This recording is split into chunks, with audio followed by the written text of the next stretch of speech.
Flash Info sur Al24 News, bonsoir à tous. 11 078 martyrs, parmi lesquels plus de 4 500 enfants et plus de 3 000 femmes, ainsi que près de 27 500 blessés. Tel est le bilan du génocide sioniste contre Gaza après 35 jours de bombardements intensifs ciblant les civils palestiniens. Selon le bureau d'information gouvernementale à Gaza, 2700 avis de disparition, dont 1500 enfants qui se trouvent encore sous les décombres, sont également à signaler.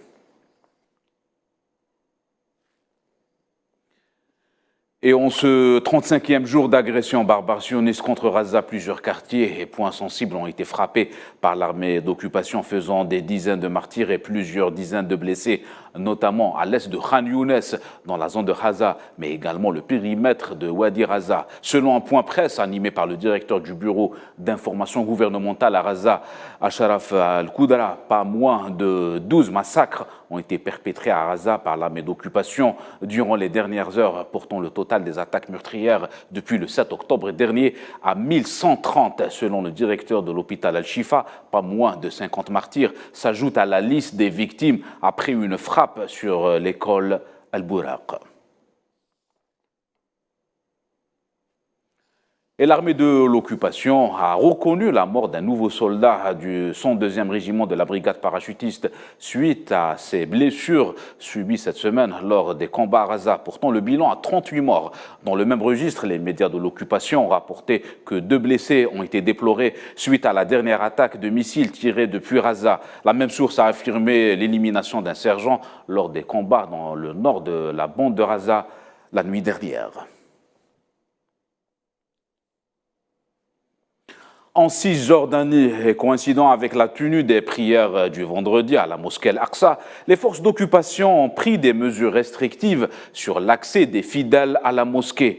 Dans le même temps, la Cisjordanie a connu une escalade majeure, notamment à Naplouse, où un jeune palestinien a été tué par les balles sionistes, mais également au niveau du camp de Jenin et à Tolkaram. Dans le même temps, l'Organisation des Nations Unies tire la sonnette d'alarme sur la crise humanitaire à Gaza qui s'aggrave au fil des jours en raison de l'intensité des bombardements aériens aveugles et la mise hors service de 21 établissements de santé, ainsi qu'un vaste mouvement de déplacement de citoyens palestiniens du nord de la bande vers le sud. Dans une déclaration adressée aux participants à la conférence sur l'aide humanitaire à Gaza tenue jeudi à Paris, le secrétaire général de l'ONU, Antonio Guterres, a appelé la communauté internationale à assumer sa responsabilité compte besoins urgents des importantes populations gazaouis qui vivent, selon ses propres propos, un cauchemar humanitaire sans fin.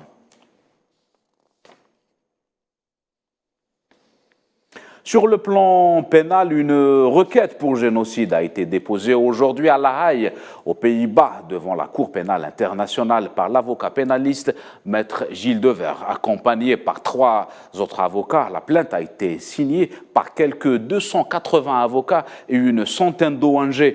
Cette action judiciaire a pour objet la dénonciation des massacres à l'encontre de la population palestinienne de Gaza depuis le 7 octobre dernier.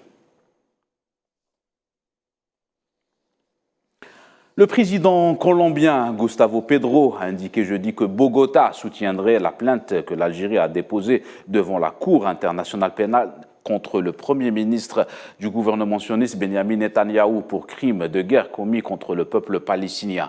Le président colombien a publié sur son compte que la République de Colombie va contribuer à la plainte de la République d'Algérie déposée devant la Cour pénale internationale pour crimes de guerre contre Benyamin Netanyahou face au massacre d'enfants et de civils.